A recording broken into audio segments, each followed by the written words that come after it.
देश के कुछ राज्यों से खासकर स्लोगन वाले पोस्टर की चर्चा हो या फिर अलग अलग पार्टी के नेताओं के अपने अपने हिसाब से भड़काऊ बयानों की बाढ़, ये सब इशारा कर रहे हैं कि आगामी चुनाव वाले राज्यों के लिए ये पार्टियां अपना अपना एजेंडा सेट कर रही हैं। अब बिहार को ही ले लें, यहाँ चुनाव 1 साल बाद होने, लेकिन तैयारी अभी से शुरू हो चुकी है। यही नहीं, पड़ोस में झारखंड भी है जहाँ विधानसभा चुनाव हो रहे हैं। तो ऐसे बयानों और यात्राओं के जरिए यहाँ भी कुछ न कुछ माहौल तो बन ही जाएगा। अब बिहार के एक नेता हैं, केंद्र में मंत्री भी हैं और मोदी के खासम खास गिरिराज सिंह। इन्होंने बिहार के कुछ खास इलाकों में या कहें तो मुस्लिम बहुल इलाकों में हिंदू स्वाभिमान यात्रा निकाली, जिसका समापन हो गया। और इसी बीच अररिया से सांसद प्रदीप कुमार सिंह के बयान ने बिहार की राजनीति में भूचाल ला दिया है।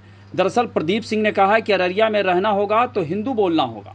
अब आपको बता दें कि गिरिराज सिंह ने 18 अक्टूबर से बिहार के भागलपुर, कटिहार, पूर्णिया, अररिया और किशनगंज जैसे मुस्लिम प्रभाव वाले जिलों में हिंदू स्वाभिमान यात्रा निकाली थी और अब इसका शांतिपूर्ण समापन हो गया है। लेकिन जैसा कि इस यात्रा से बीजेपी ने किनारा कर लिया था, लेकिन ये सब जानते हैं कि इस किनारे का क्या मतलब होता है। लेकिन गिरिराज की इस यात्रा और प्रदीप सिंह के उस बयान के बाद बिहार की सियासत काफ़ी गर्मा गई है।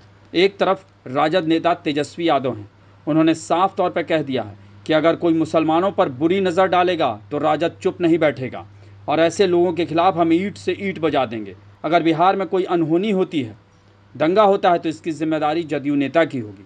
उन्होंने साफ तौर पर कहा कि अररिया के सांसद की भाषा बेहद निंदनीय है और इसे स्वीकार नहीं किया जा सकता है। साथ ही गिरिराज सिंह की यात्रा को उन्होंने कहा कि इससे सांप्रदायिकता फैल सकती है। वहीं दूसरी तरफ लालू प्रसाद यादव ने कहा कि नीतीश कुमार के राज में और गिरिराज सिंह के राज में कोई फ़र्क नहीं है। उन्होंने कहा कि गिरिराज सिंह का काम ही यही कि उल्टा पुल्टा बोलना। यही नहीं, जब लालू यादव से पूछा गया कि क्या बिहार में ये लोग दंगा करा देंगे, तो लालू का जवाब था कि हम लोगों के रहते दंगा कैसे करा देगा कोई।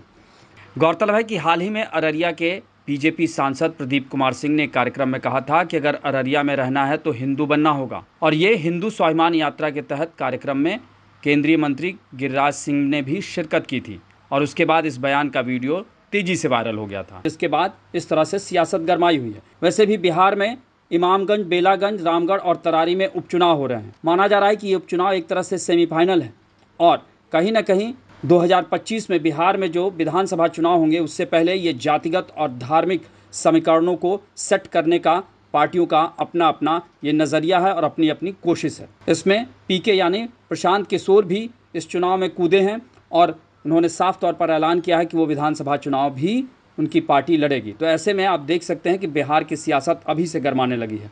आपको ये रिपोर्ट कैसी लगी उसे कमेंट बॉक्स में ज़रूर बताएं और अन्य खबरों से अपडेट रहने के लिए बने रहें हमारे साथ, क्योंकि हम हैं बुलंद भारत टीवी, ताकत आपकी।